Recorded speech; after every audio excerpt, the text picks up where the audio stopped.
Paano ba? Paano patawanin ang isang babae? 8 tips. Requested by Marlon Sansano. For topic requests and shoutout requests, please like this video, subscribe, and leave a comment down below. Let's start the video. Tip number 1. Pangitiin mo muna sila. Katatawanan ng isa sa mga pinakamahusay na paraan upang buksan ang puso ng isang tao. Pero para malaman paano mapangiti ang isang babae, maaaring mukha talaga itong challenging sa umpisa, lalong-lalo na kung hindi mo pa siya masyadong kilala. Ang kailangan mo lang ay konting tiwala sa sarili, kaunting kalokohan, at ilang nakakatuwang papuri at mapapangiti mo siya ng wala sa oras.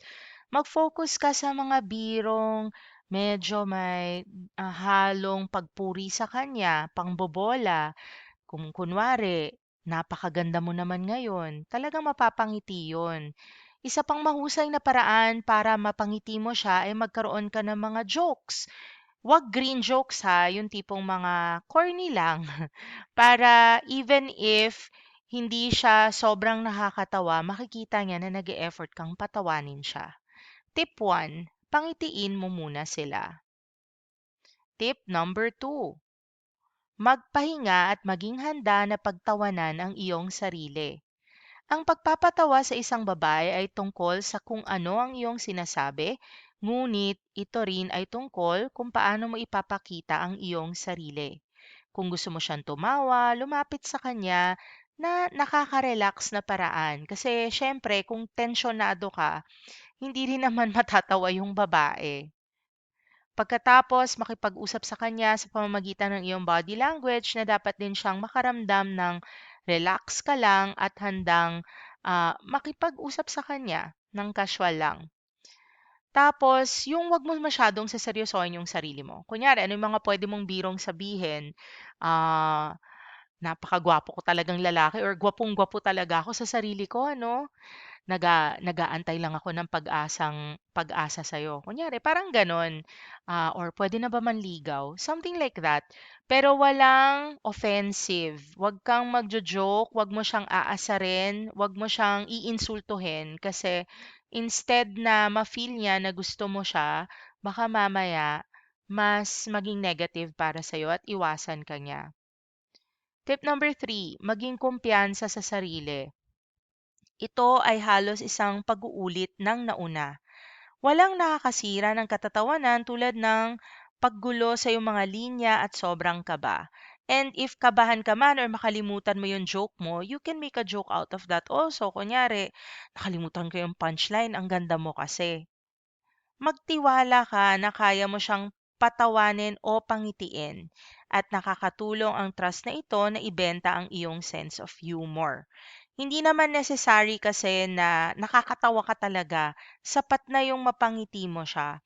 And if hindi man mo siya mapangiti, no, pwedeng asarin mo lang ng konti. Kunyari, grabe, napakaganda mo pero nakasimangot ka na naman. So, yun yung mga pwede mong sabihin sa kanya, no? Punahin mo lang ng konti, pero dapat yung tono mo malambing. Kung ikaw kasi ay may confidence at kumpiyansa, yung babae naturally maa-attract diyan. Malakas ang dating mo. Kung you can make light of the situation, maski hindi ka ganun kagwapuhan, basta na-enjoy niya yung company mo, hindi mo maikakaila na eventually baka mahulog din siya para sa'yo. Tip number 3, magkaroon ng konting kumpiyansa sa sarili. Tip number 4, gamitin ang nakikita mo. Merong dalawang tunay na paraan para patawanin siya. Pwedeng gamitin ang tinatawag na paraan para mapatawa siya sa pamamagitan ng pagmamasid sa inyong mga nasa paligid. Kunyari, yung lalaking nakatali sa tapat ng kwarto, nakatali talaga. Ang nakakakilabot, nakakatawang tanong tungkol sa pagsubok na kinuha mo lang. Basically, no, kung ano yung mga nakikita nyo nakakatawa sa paligid ninyo, pwedeng, grabe naman si kuya, oh. Parang lagi na lang nakatambay dito, inaabangan ka yata. Something light like that, no? Ang ganda mo kasi, ang dami siguro nanliligaw sa'yo. More on compliments na at the same time, mapapangiti mo siya, baka matawa pa siya ng konti. Tip number 5, alamin kung paano ikaw naman, yung sarili mo, yung kinda self-deprecating humor na tinatawag nila sa Ingles. Kung hindi mo siya kayang patawanin 'no, puwede namang ikaw yung gawin mong subject ng joke. Eto, ang sabi, ang paghamak sa sarili ay ang kakayahang pagtawanan ng iyong sarili. May pagka-attractive din kasi ito. Wag naman yung ida-down mo yung sarili mo, pero yung pabiro ba? Kung gusto mong malaman kung paano patawanin ng isang babae, pwede mong subukan ito.